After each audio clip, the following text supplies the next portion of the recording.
નમસ્કાર મિત્રો, સ્વાગત છે તમારું આપ સૌની સિયારી ચેનલ ગુજરાતી સાહિત્ય વિદ નિકુંજ યુટ્યુબ ચેનલમાં. હું નિકુંજ પરમાર આપ સૌનું તહેદિલ સ્વાગત કરું છું. તો મિત્રો, વાત કરવાના છીએ આજના વિડીયોમાં. આખરે પેન્શનરો માટે આવી ગયા સારા સમાચાર. પેન્શન ચૂકવતી બેંકોને અપાયો કડક આદેશ. જો તમે પેન્શન રાખશો તમારા માટે આ વિડીયો ઉપયોગી બનશે. વિડીયો શરૂ કરતાં પહેલાં મેં દિલથી નંબર વિનંતી કરું છું. એ વોટ્સઅપ ગ્રુપ અને ટેલિગ્રુપ બંને બનાવી છે. સાથે મિત્રો જે ચેનલ બનાવવા ચેનલ સબસ્ક્રાઈબ કરી લેજો. તમને ચેનલ પર સરકારી કર્મચારી બાબતે મિત્રો, સરકારી કર્મચારી હોય, નિવૃત્ત કર્મચારી હોય, પેન્શનધારકો હોય, તેમના પગાર બાબતે હોય, ડીએ બાબતે હોય, ડીઆર બાબતે એચઆરએ અન્ય કોઈ પણ અપડેટ આવે તો પણ આપણી ચેનલ સબસ્ક્રાઈબ કરી લેજો. તમને હરેક માહિતી પ્રોવાઈડ કરવામાં આવશે. તો ચાલો યુટ્યુબ ફેમિલી મેમ્બરો, પેન્શનધારકો વધારે સમયને બગાડતા આજના વિડીયો શરૂઆત કરું છું. તો મિત્રો, કેન્દ્રીય પેન્શન માટે સરકારે સમયાંતરે આદેશ અને માર્ગદર્શિકા બહાર પાડી છે. આ સંદર્ભે કેન્દ્ર સરકારે તમામ બેંકોને સૂચના આપી છે કે જેનું પાલન દરેક પેન્શન ચૂકવનાર બેંક માટે ફરજિયાત છે. આ સાથે પેન્શન માટે એક સારા સમાચારનો આદેશ પણ જારી કરવામાં આવ્યો છે. તો આપણે તેના વિશે વિગતવાર જોઈ લઈએ. વિડીયો એન્ડ સુધી બનાવી રહેજો. સૌપ્રથમ મિત્રો, પેન્શન સ્લીપ તમામ વય જૂથોના પેન્શનમાં ધ્યાનમાં રાખીને જાહેર કરવી જોઈએ. સરકારે તમામ પેન્શન આપતી બેંકો પેન્શન રકમ ત્યાં બેંકમાં ખાતામાં જમા કરવા બાદ તેમના રજિસ્ટર્ડ મોબાઈલ નંબર પર SMS, વોટ્સઅપ અને ઈમેલ દ્વારા પેન્શન સ્લીપ મોકલવાનો નિર્દેશ કર્યો છે. પેન્શન સ્લીપ ફોર્મેટ પેન્શન માટે યોગ્ય, સુવ્યવસ્થિત અને સ્પષ્ટ રીતે ડિઝાઇન કરવું જોઈએ, જેથી તમામ વય જૂથના પેન્શનો માટે સરળતાથી વાંચી શકે.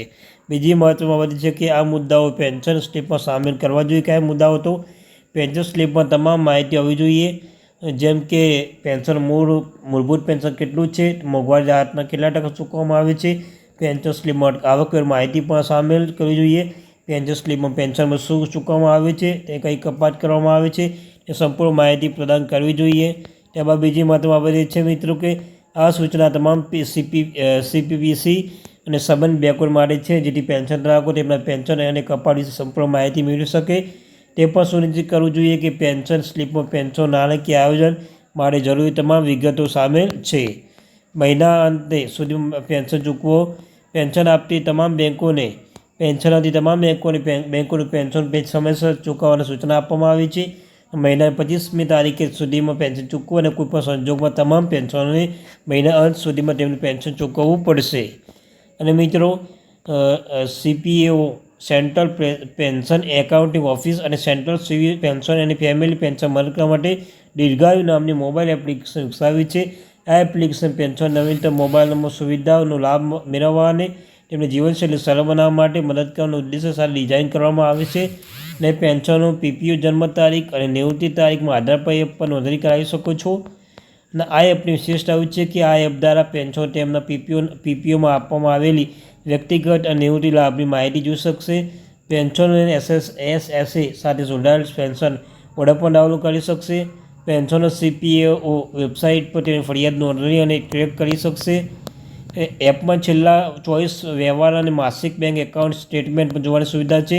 એપમાં રજિસ્ટ્રેશન સમયના મોબાઈલ OTP સુરક્ષાની જોગવાઈ અને MPIN સુવિધા માટે પણ જોગવાઈ કરવામાં આવી છે, જેથી પેન્શનની માહિતી સુરક્ષિત રહે.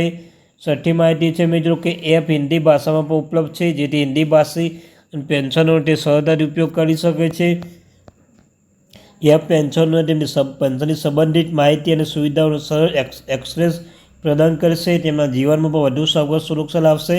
તો મિત્રો, આ તે માહિતી આવી ઇન્ફોર્મેશન માટે આપણે આ ચેનલને ગુજરાતી સાહિત્ય વિદ નિકુંજ ચેનલને સબસ્ક્રાઈબ કરી લેજો. તમને આવી રોજ માહિતી પ્રદાન કરતા રહીશું. મિત્રો, ફક્ત એક જ કામ કરતા ચેનલને સબસ્ક્રાઈબ કરી લેજો.